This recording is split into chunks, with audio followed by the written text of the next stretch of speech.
마태복음 11장 7절부터 15절까지입니다. 그들이 떠나매 예수께서 무리에게 요한에 대하여 말씀하시되 너희가 무엇을 보려고 광야에 나갔더냐? 바람에 흔들리는 갈대냐? 그러면 너희가 무엇을 보려고 나갔더냐?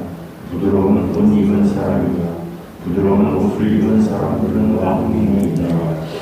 마태복음 11장 7절부터 15절까지입니다. 9절입니다. 그러면 너희가 어찌하여 나갔더냐? 선지자를 보기 위함이었더냐? 옳다, 내가 너희에게 이르노니 선지자보다 더 나은 자니라. 누구냐가 내가 내 사자를 내게 하려고는 누가 내 일을 내 앞에 준비하리라 하신 것이 이 사람이 나였으리이다. 내가 진실로 너희에게 말하노니 여자가 낳은 자 중에 세례 요한보다 큰 이가 일어남이 없도다. 그러나 천국에서는 극히 작은 자라도 그보다 크니라. 세례 요한은 때부터 지금까지 천군 설탕을 당한 지금 낳은 자는 대단하니라.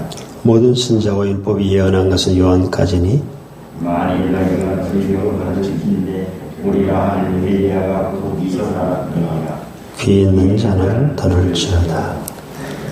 세례 요한의 제자들이 돌아가자 예수님께서는 세례 요한에 대한 평가를 내리셨는데요.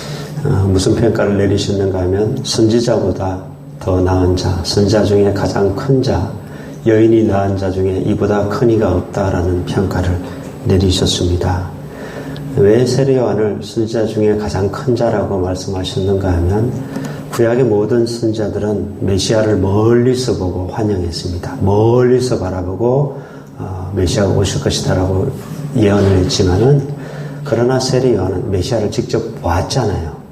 그리고 바로 앞에서 소개하는 그런 영광을 누렸잖아요. 그래서 세례 요한은 선지자 중에 가장 큰 자라고 말씀하셨습니다. 근데 예수님께서 또 좀 아주 독특한 말씀을 하셨죠. 그러나 천국에서는 지극히 작은 어린아이 하나라도 세례 요한보다 더 크다라는 말씀을 하셨습니다. 이 말씀의 뜻이 무엇인가 하면 어제 세례 요한이 헷갈렸잖아요. 예수님에 대해서 긴가민가 메시아가 맞는지 아닌지. 세례 요한조차도 헷갈렸지만 천국에서는 예수님을 헷갈릴 이유가 없죠. 작은 어린아이 하나라도 예수님을 너무나 정확히 알고 있습니다. 아, 저분이 어떤 분인지, 하나님의 아들이시며 우리를 구원한 구원주인지 너무나 잘 알게 되었습니다. 예수를 믿고 성령을 받은 모든 사람들이 마찬가지입니다. 세례 요한보다도 훨씬 우리가 더 클 수 있는 것이 예수님은 알아라고 말할 필요도 없어요. 자동적으로 알게 되었습니다. 또한 세례 요한은 예수님과 함께하지 않았습니다. 소개하고 계속 자기의 사역을 합니다.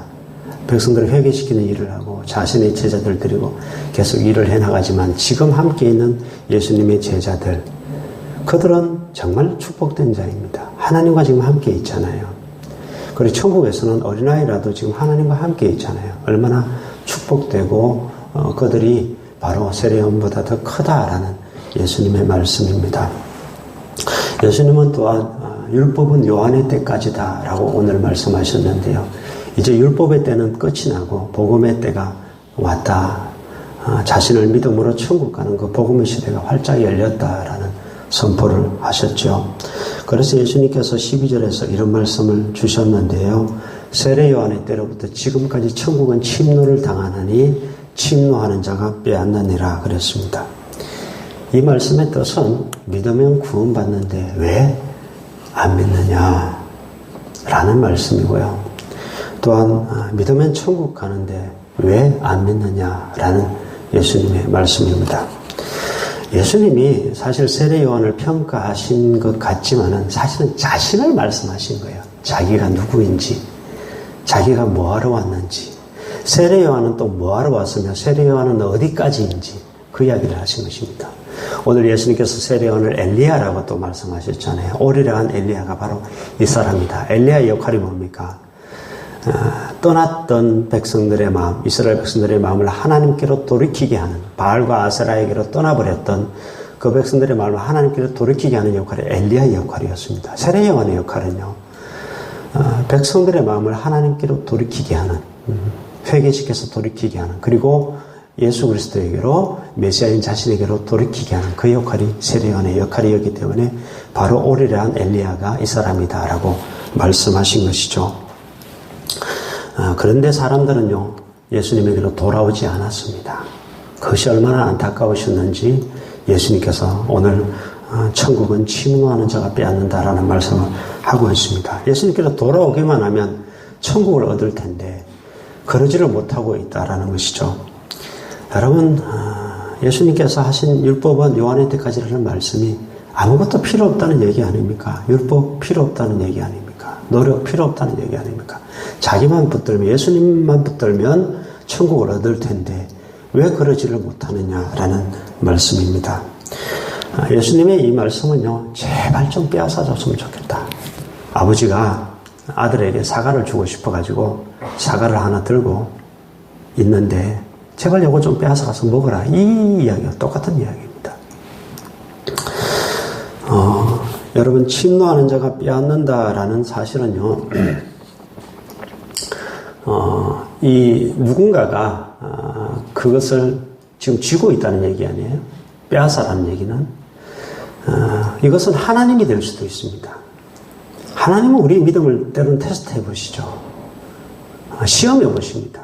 그 난관을 뚫고 나가야지 우리가 뭔가를 얻을 수가 있다는 의미도 될 수 있고, 침노하는 자가 빼앗는다는 이 말 속에는 마귀가 그것을 지키고 있다는 의미도 됩니다.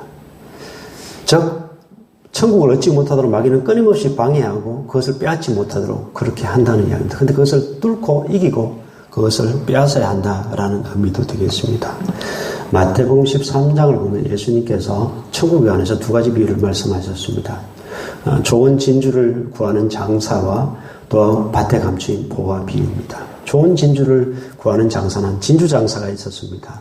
그런데 아주 정말 세상에서 가장 값진 진주 하나를 발견하게 됩니다.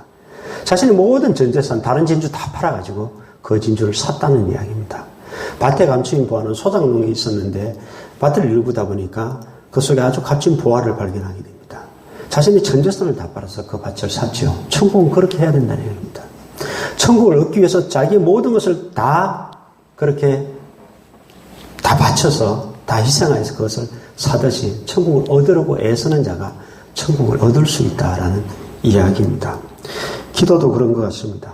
구하면 주시는데 구하지 않는다는 것이고, 사람들이 또 그것을 얻기를 간절히 사모함이 있어야 그것을 얻을 텐데 그러지를 못하더라는 이야기입니다. 여러분, 정말 우리는 복받은 자들입니다. 세례 요한의 그전 사람들은 사과나무 열매가 열리기까지 기다렸던 사람이고, 근데 우리는 그 사과나무 열매를, 사과를 직접 맛을 보는 사람들이거든요. 엄청난 차이인데도 불구하고, 그런데 예수님이 지금 눈앞에 있는데도 불구하고 그를 받아들이지 않고 영접하지 않는 그 안타까운 백성들을 향해서 제발 좀 빼앗아줬으면 좋겠다라는 주님의 말씀입니다. 성령도 마찬가지입니다. 구하는 자에게 성령을 주시겠다 말씀하고 있죠. 또 사모함이 있어야 된다 말씀하고 있습니다. 여러분 모두가 천국을 침노한 자들 되시기를 바라고, 또한 그 믿음으로 여러분 천국을 여러분의 것으로 만드시기를 주 이름으로 축복합니다. 기도하겠습니다. 하나님 아버지, 천국은 침노하는 자가 빼앗는다 주께서 말씀하여 주셨습니다. 이 좋은 천국을 우리에게 허락하여 주셨는데 사람들이 그것을 얻지를 않습니다. 얻으려고 하지도 않습니다. 애씀도 없습니다. 또한 빼앗으려고 하지 않습니다. 우리는 그러한 바리새인들, 또 관심 없는 그런 유대인들이 아니라 천국을 오직 믿음으로 빼앗는 자들 될 수 있도록 도와주시고, 그것을 얻기를 간절히 애쓰는 자들, 주의 백성들 될 수 있도록 하나님 축복하여 주시옵소서. 사랑이 많으신 예수 그리스도 이름으로 기도드립니다. 아멘.